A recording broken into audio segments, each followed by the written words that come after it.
अस्सलामुअलैकुम स्टूडेंट्स, उम्मीद करती हूँ कि आप सब खैरियत से होंगे। आज हम करेंगे यूनिट नंबर 3 के शॉर्ट क्वेश्चन जो बोर्ड ऑफ एग्ज़ाम्स के हवाले से बहुत ही इंपॉर्टेंट है। जब आप 2026 का पहला एग्ज़ाम देंगे तो उसमें आपको बहुत हेल्पफुल होंगे।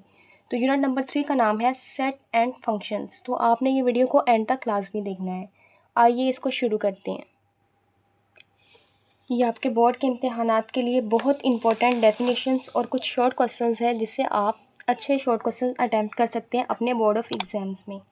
तो आइए इसको शुरू करते हैं। क्वेश्चन नंबर 1 है हमारे पास, डिफाइन सेट विद एग्जांपल। तो इसके लिए हमारे पास सबसे पहले क्या है, set. A set is a collection of well defined and distinct object. आप जानते हैं कि सेट जो है वो एक कलेक्शन होती है जो कि वेल डिफाइंड होती है लेकिन डिस्टिंक्ट ऑब्जेक्ट होते हैं। फॉर एग्जाम्पल हमारे पास एग्जाम्पल है set of days of a week, और दूसरी एग्जाम्पल है आपके पास vowel numbers AEIOU। Second question है आपके पास, how many ways are there to describe a set. Set को डिस्क्राइब करने के कितने मेथड्स हैं। तो सेट को डिस्क्राइब करने के लिए हमारे पास 3 मेथड्स हैं। There are 3 ways to describe a set. First है descriptive form, tabular form and set builder notation. Question number 3 में हमारे पास मौजूद है define descriptive form with example. तो सबसे पहले चेक करेंगे कि डिस्क्रिप्टिव फॉर्म होती क्या है। In descriptive form of a set we simply describe a set in words. आप किसी भी सेट को वर्ड्स के अंदर एक्सप्लेन करेंगे तो वो आपका क्या होगा, डिस्क्रिप्टिव फॉर्म होगा। For example B is equal to set of first 5 natural number. तो आपने ये देखें इन वर्ड्स में राइट किया है set of first 5 natural number, तो ये आपका क्या कहलाएगा, डिस्क्रिप्टिव फॉर्म। क्वेश्चन नंबर 4 में आपसे पूछा गया है define tabular form with example. Tabular form का दूसरा नाम क्या है, रूस्टर फॉर्म। तो रूस्टर फॉर्म में क्या होता है, in tabular form of a set we list each element separated by a comma and then put curly bracket around the whole thing. जब आप इसको एक ब्रैकेट के अंदर और कैपिटल लेटर के अंदर कॉमास के साथ सेपरेट करके लिखेंगे तो ये आपकी क्या बन जाती है, टेबुलर फॉर्म। फर्स्ट एग्जाम्पल है आपके पास 1 2 3 4 अप टू सोन 10। ये आप राइट कर सकते हैं B is equal to shoes, shirt, pant and tie. कोई भी आप अपनी मर्ज़ी से एग्जाम्पल दे सकते हैं। तो आज के लेक्चर में आपको ये बताऊंगी कि डिफाइंस को कैसे एक्सप्लेन करना है और किस तरह आपको क्वेश्चन बन के आ सकता है।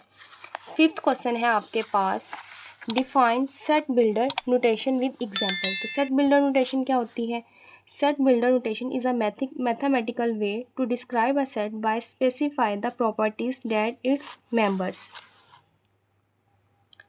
must satisfy rather than listing all element. It is usually right in the form of x condition on x. जब भी आपके पास x की कंडीशन लग जाए या मैथमेटिकली टूल्स लग जाए x सच डेट x, तो इट्स मीन ये क्या है, आपके पास सेट बिल्डर नोटेशन है। अब हमने राइट किया है A is equal to x such that x is a vowel of the English alphabet. जब आपके पास एक्स सच डेट एक्स की कंडीशन लग चुकी है तो इट्स मीन ये आपके पास क्या है, सेट बिल्डर नोटेशन है। और सेकंड आपकी एग्जांपल है 2 4 6 8। आपने इसको सेट बिल्डर फॉर्म में लिखना, तो हम कैसे राइट करेंगे, x such that x is an even number 0 less than x less than 10। It's mean ये 0 से बड़े और लेकिन 10 से आपके क्या है, छोटे हैं। क्वेश्चन नंबर 6 है defined singleton set with example. Singleton इसके नाम से जाहिर हो रहा है कि इस सेट के अंदर कितने एलिमेंट होंगे, just 1। A set with only 1 element is called singleton set. Example 3A and like Saturday, Monday, आप कोई भी राइट कर सकते हैं, are singleton set. Question number 7 define empty set with example. Empty set क्या होता है, इसकी डिफाइन देख लें। आ सेट, एम्प्टी का मतलब उसके नाम से जाहिर हो रहा है कि खाली होगा। A set which does not contain any element is known as empty और वाइड सेट और नल सेट। इसके 3 नाम हैं, एम्प्टी, वाइड और नल सेट। एग्जाम्पल में हम क्या लिखेंगे, B is equal to curly bracket और B इज़ इक्वल टू 5 भी आप इसको राइट कर सकते हैं।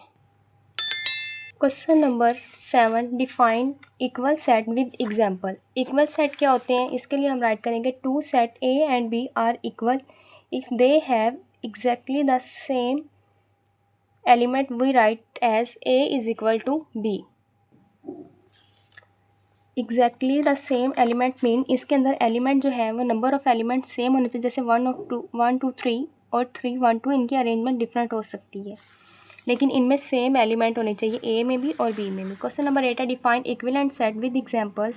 To set A and B are equivalent if they have same number of element. Number of element क्या होते हैं कि जो आपके पास सेट के अंदर नंबर्स एलिमेंट्स मौजूद होते हैं, जितने नंबर्स वो मौजूद होते हैं उनको नंबर ऑफ़ एलिमेंट बोला जाता है। तो if they have same number of element, बस इसमें सेट ए और बी में दोनों में नंबर ऑफ़ एलिमेंट सेम होना चाहिए, जैसे लाइक 1 2 3 4 5 1 2 3 4 5।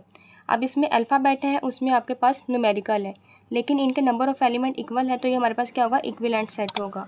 डिफाइन क्वेश्चन नंबर 9 है define subset with example if every element of a A is an element of set B then A is a subset of B. अगर आपके ए के सारे element B में contain करते हैं तो ए जो है वो बी का क्या होगा, सबसेट होगा। Symbolically this is written as A subset B. Question number 10 है आपके पास overlapping. Define overlapping set with example two और more sets are overlapping set if they have at least one common element. अगर आपके पास दो set मौजूद है, उन दोनों में से कोई एक एलिमेंट भी सेम है, तो वो क्या करते हैं, ओवरलैप करते हैं। तो there are overlapping set because both 3 and 4 in common. इन दोनों सेट्स के अंदर 3 और 4 कॉमन है, तो ये हमारा ओवरलैपिंग सेट कहलाएगा।